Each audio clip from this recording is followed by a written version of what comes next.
بسم اللہ الرحمن الرحیم۔ السلام علیکم ورحمۃ اللہ وبرکاتہ۔ آج کا قصہ حضرت موسیٰ علیہ السلام نے فرعون کو اپنی ہستی سے مٹا کر، فرعون خدا کا دعویٰ کیا کرتا تھا کہ میں اللہ ہوں، میں سب کچھ کرنے والا ہوں، میں سب کچھ دینے والا ہوں۔ فرعون نے دعویٰ کیا، فقال انا ربکم الاعلی، میں بڑا رب ہوں۔ تو اللہ تبارک و تعالی نے اس کے اس غرور کو، اس کے اس تکبر کو ختم کرنے کے لیے حضرت موسیٰ علیہ السلام کا انتخاب کیا۔ اللہ تعالیٰ کا پیغمبر ہے۔ حضرت موسیٰ علیہ السلام کو جنم دینے والی حضرت مریم رضی اللہ تعالی عنہا تھی کہ اس نے حضرت موسیٰ علیہ السلام کو تھوڑے فاصلے پر آگے ایک جبلی ریلی زمین پر جا کر وہاں ایک غار میں حضرت موسیٰ علیہ السلام کو جنم دیا۔ حضرت مریم رضی اللہ تعالی عنہا کعبۃ اللہ شریف میں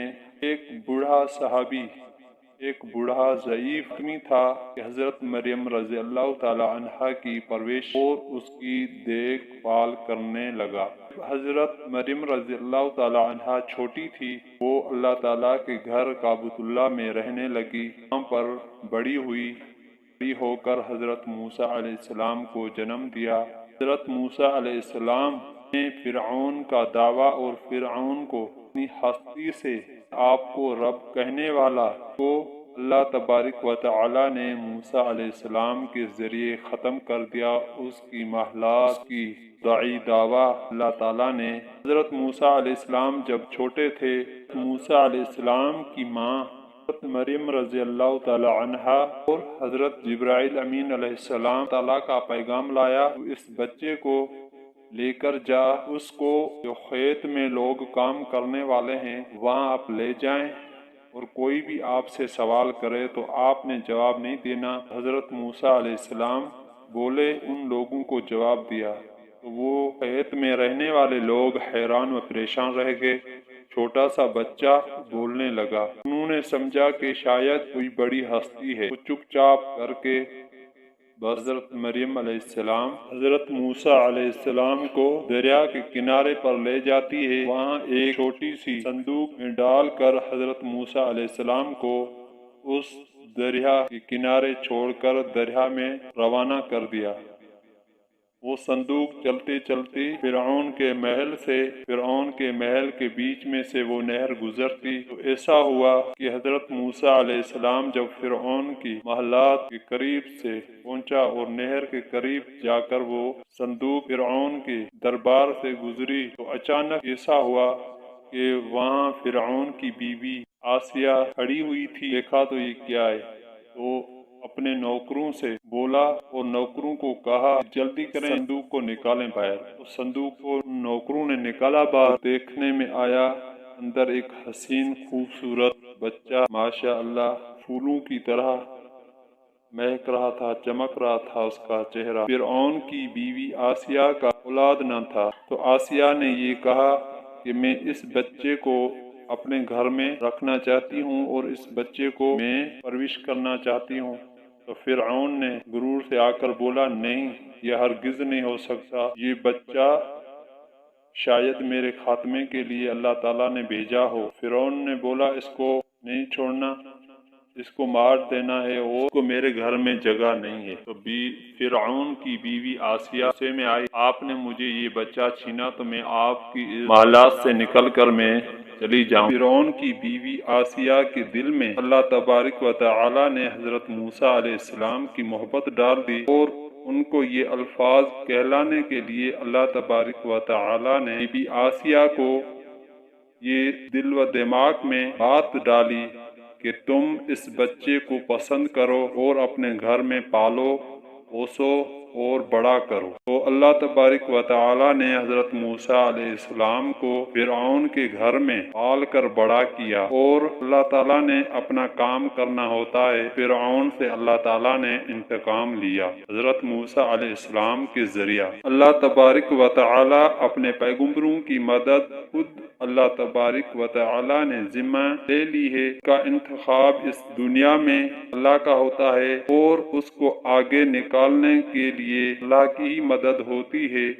اللہ کا ہی ایک نور ان کے ساتھ شامل ہوتا ہے جو پیغمبروں کی مدد کر کے ان کو ان کالی گھٹاؤں سے اور ظالم انسانوں کے درمیان سے اور ظالم حکمرانوں کے گھر میں ہی پال کر اللہ تبارک و تعالی نے اپنا انتقام لینا ہوتا۔ حضرت موسیٰ علیہ السلام فرعون کے گھر میں پلے اور بڑے ہوئے۔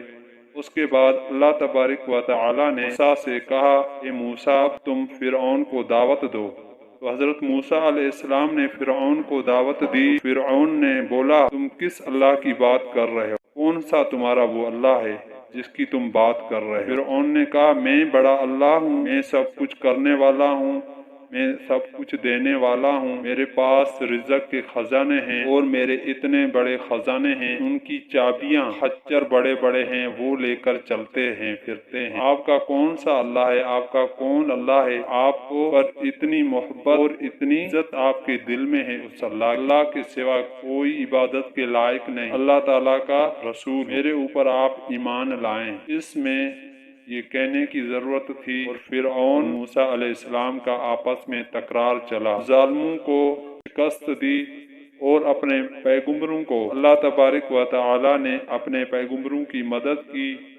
ان کو اللہ تبارک و تعالی نے حضرت موسیٰ علیہ السلام کو بولا کہ موسیٰ تمہارے ہاتھ میں جو لاٹھی سمجھ کر تم نے پکڑ کر رکھی ہے اس کو زمین پر پھینکو۔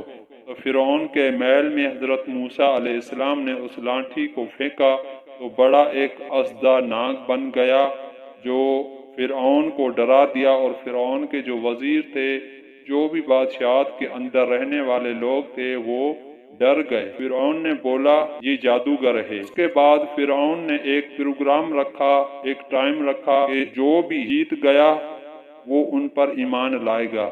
تو حضرت موسیٰ علیہ السلام نے کہا ٹھیک ہے، بالکل میں تیار ہوں۔ ایک دن آیا، ایک بڑا سا ایک گراؤنڈ، اور اس کے اندر فرعون نے کئی کے لوگ منگوائے، جادوگر، بڑے بڑے جادوگر آئے، ان کے وزیر آئے، ان کے فرعون کے علماء آئے، تو وہ جمع ہوئے، سارے اکٹھے ہو گئے۔ اس کے بعد فرعون نے حضرت موسیٰ علیہ السلام کو کہا کہ تم اپنا اظہار کرو۔ حضرت موسیٰ علیہ السلام نے بولا، سارے لوگوں نے لاٹھیاں، رسی اور بہت ساری چیزیں اس میدان کا ایک گول دائرہ بنا ہوا تھا، اس کے اندر ڈال دی، اس میں سارے ناگ بن گئے۔ تو حضرت موسیٰ علیہ السلام نے بولا آپ کا یہ ہے جادو، آپ کی یہ کرامت ہے، اب میں شروع کروں؟ فرعون نے بولا ہاں۔ تو حضرت موسیٰ علیہ السلام نے اس لاٹھی کو اس میدان کے اندر پھینکا تو ایک بڑا اسدہ ناگ بن گیا جو سارے ناگوں کو ایک لقمے کے برابر ایک لقمہ بنا کھا ڈالا۔ یہ حضرت موسیٰ علیہ السلام کے معجزوں میں سے ایک معجزہ ہے جو فرعون کے سامنے اللہ تبارک و تعالی نے ظاہر کی۔ پھر بھی اس وقت فرعون کے لوگ تھے، کچھ ایمان لائے، کچھ نہ ایمان لائے۔ جو ایمان لائے ان پر فرعون نے سختی کی، ان پر ظلم کیا۔ اللہ تبارک و تعالی نے فرعون کو سمندر دریا کے بیچ میں ڈبو کر مار ڈالا۔ اس کی لاش آج مصر کے عجائب خانہ میں موجود ہے۔ فرعون کی لاش پر ہر سال ایک چوہے چھوڑے جاتے ہیں جو ان کے ماس کو کھاتے ہیں۔ اس کا ماس ہر سال بڑھتا ہے اس کے جسم کے اوپر،